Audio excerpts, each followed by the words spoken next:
Si Zion Williamson nakapaglaro ng 23 out of 29 games so far. Meron siyang 22 points, 5 rebounds at 4 assists per game. Noong nakaraan, sinabihan na siya ng New Orleans na mag-maintain ng timbang pero di umano, hindi nakikinig si Zion. Ang timbang dapat niya, hindi tataas ng 295 pounds. May clause pa sa kontrata ni Zion tungkol sa taba. May percentage sa katawan ni Zion na kailangang i-monitor. Ang listed weight ni Zion ngayon 285 pounds. Mas mababa kumpara noong nakaraang season. Ang napansin lang doon, hindi talaga yon ang official weight ni Zion. Sa mga nakaraang taon, umiiwas si Zion na magpa-interview during Thanksgiving Day. Nung nakaraang November, doon kasi din nagsimula yung balita tungkol sa timbang ni Zion na tumataas ulit.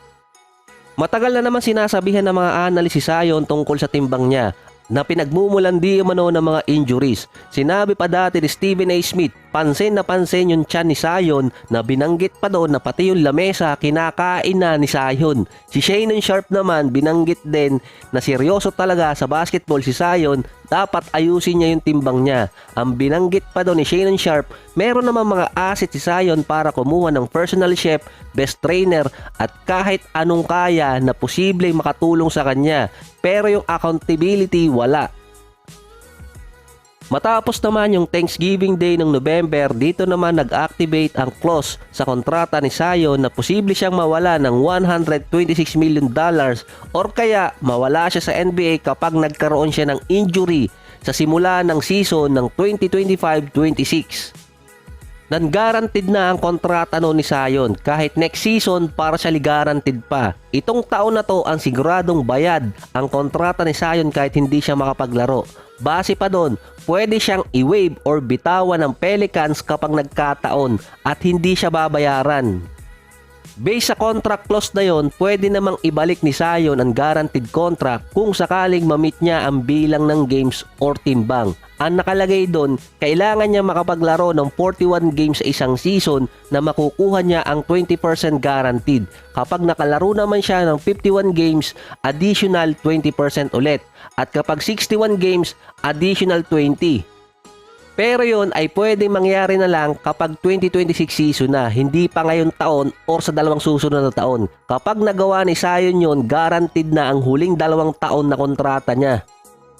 Ibig sabihin, kahit hindi makapaglaro si Zion ngayong season, meron pa rin siyang makukuhang pera. Pero kapag next season, doon na kailangan niya maglaro every game para maging bayad siya.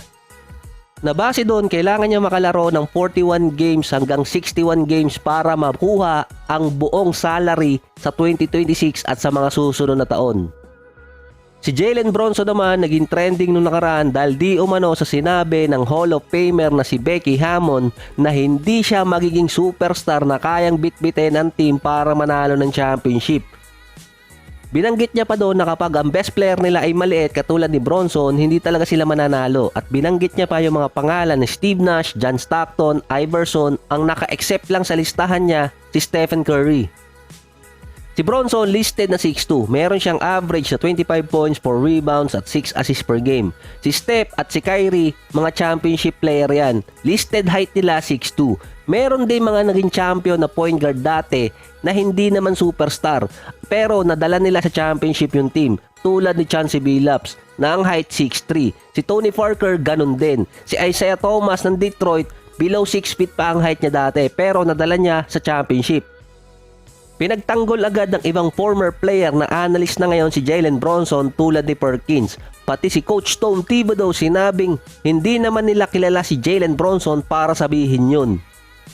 Tinawag din niyang soft or malambot ang Phoenix Suns. Hindi naman niya binanggit ang pangalan ni KD at Booker, yung buong team. Walang physicality sa game. Sinabi din ni Becky Hammon nung natalo ang Suns kontra sa Portland. Wala di umanong defense kahit pa ang hinair nila ay coach na kilala sa kanyang defensive style. May kulang pa sa Suns para makapag-compete ngayong taon.